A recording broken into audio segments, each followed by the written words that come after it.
Hello friends, आप सभी का स्वागत है एक बार फिर से हमारे यूट्यूब चैनल पे। तो आज हम बात करेंगे कि जो लेटेस्ट सीबीएसई का न्यू पैटर्न है और उसके साथ ही साथ बात करेंगे कि कैसे हम इस न्यू पैटर्न के हिसाब से पढ़कर अपने मार्क्स में इम्प्रूवमेंट ला सकते हैं और एक अच्छा मार्क्स स्कोर कर सकते हैं, यानी कि 90% एबव हम अटेंड कर सकते हैं इस न्यू पैटर्न के हिसाब से।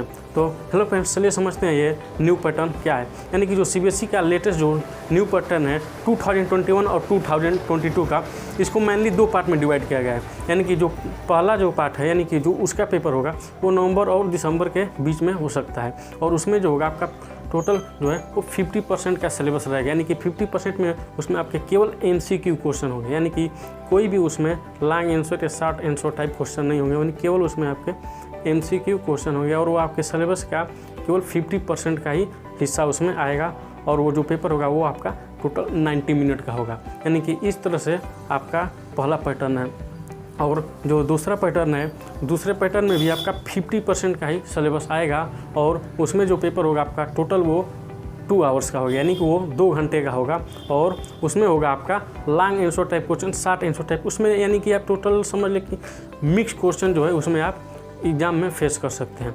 तो और इसमें जो खास बात ये है कि जो आपका पहला टर्म होगा उसमें जो आपके टोटल एमसीक्यू क्वेश्चन आएंगे वो आपके स्कूल द्वारा तैयार नहीं किए जाएंगे, यानी कि जो वो क्वेश्चन होगा वो सीबीएसई जो होगी, जो फाइनल पेपर हर साल होता था उस तरह से पेपर आते थे, तो उस तरह से उसमें भी पेपर आएंगे। यानी कि जो एमसीक्यू वाले क्वेश्चन होंगे वो आपके स्कूल से नहीं बल्कि वो सीबीएसई से ही बन कर आएंगे।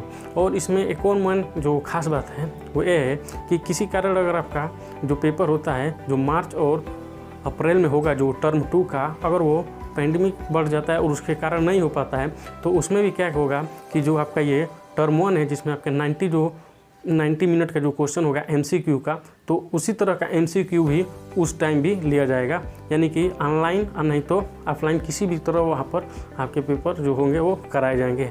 तो यह रहा सीबीएसई का न्यू पैटर्न, और इसके हिसाब से अब हम बात करेंगे कि कैसे इसके हिसाब से हम एक पावरफुल स्टडी करें कि जिससे कि एक हम अच्छा मार्क्स अटेंड कर सकें।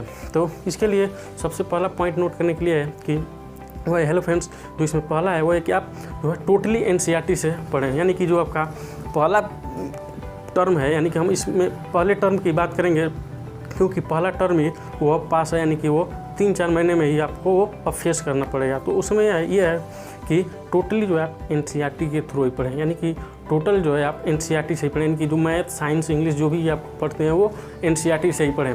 और उसमें दूसरी है कि उसमें एक क्लियर नोट, हैंड नोट तैयार करें, यानी कि क्योंकि जो पहला टर्म है उसमें आपको एमसीक्यू क्वेश्चन देना है, थ्योरी जो होगा आपका यानी कि लॉन्ग और शॉर्ट आंसर टाइप क्वेश्चन ऐसे तो नहीं होंगे।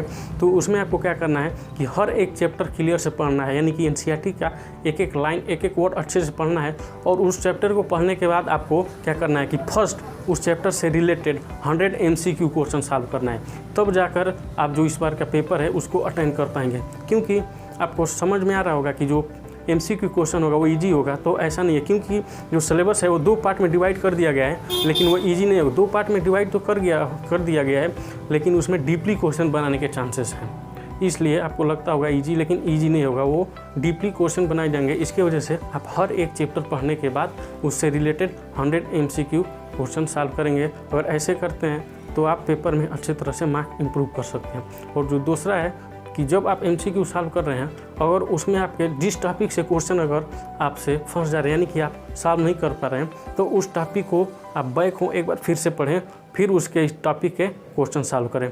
तो इस तरह से आप अपने वीक पॉइंट पर केयर कर सकते हैं। नहीं तो जो मेनली जो थ्योरी वाले का क्वेश्चन होते थे, यानी कि लिखने के लिए शॉर्ट और लॉन्ग आंसर टाइप, तो उसमें अगर आप लोग कुछ लिख देते थे और कुछ नहीं भी लिखते थे तो कुछ मार्क्स मिल जाते थे। लेकिन अगर इस एमसीक्यू में अगर आप मिस्टेक करते हैं तो आपके टोटल मार्क्स चले जाते हैं। तो इस तरह से आप पहले पूरी थ्योरी को पढ़ें, उसके बाद हर चैप्टर से रिलेटेड 100 एमसीक्यू सॉल्व करें, और जिस टॉपिक से एमसीक्यू सॉल्व नहीं हो रहा है उस टॉपिक को एक बार अच्छे से पढ़ें।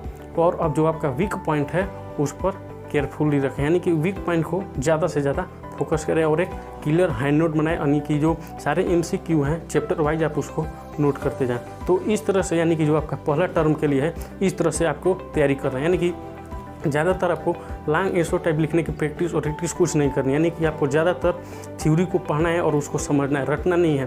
क्योंकि जो MCQ क्वेश्चन होते हैं वो डायरेक्ट आप फेस नहीं कर सकते हैं, उसमें आप कुछ इम्प्रूवमेंट कर कर फेसेस किए जा सकते हैं। तो इसलिए समझे रहेंगे तो आप उसको सॉल्व कर सकते हैं। और हर एक चैप्टर पढ़ने के बाद जो है 100 MCQ जरूर सॉल्व करें, तो इसके वजह से आपका जो पहला टर्म है आप अच्छे से क्लियर कर लेंगे। और जो रहा दूसरा टर्म, तो उसके लिए हम अगले वीडियो में बात करेंगे कि उसके लिए कैसे स्टडी करें। तो हेलो फ्रेंड्स, चैनल को लाइक और सब्सक्राइब जरूर करिए। तब तक के लिए मिलते हैं आपको नेक्स्ट वीडियो में।